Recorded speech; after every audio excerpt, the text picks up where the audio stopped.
Y'all wanted to know how I write a classroom objective that is actually helpful to my students. So let's get into it. Number one, you want to know, what are your students going to be learning today? So that's the first part. Second, how are they going to learn it?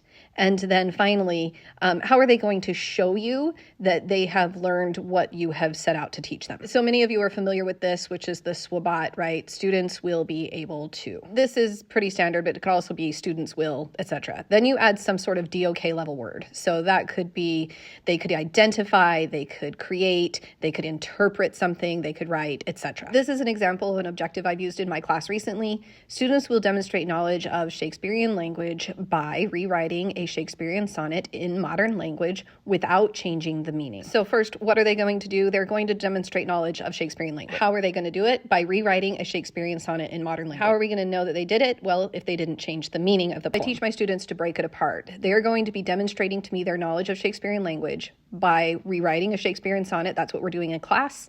And I'll know that they could do it if they didn't change the meaning of the poem. So here's another one. They're going to practice identifying nouns. How are we going to do it? We're going to be annotating a given text. And how will I know that they can identify nouns? Well, they found 15 of them correctly. And then, of course, I post my objective every single day in Canvas, and they have access to these so that they can go back on any day and see what we were supposed to be learning. I do not make them write down the objective every single day because it is housed in Canvas, but we do go over the objective and what they're supposed to be learning at the beginning of each class. So I hope that helps. Let me know if you have more questions.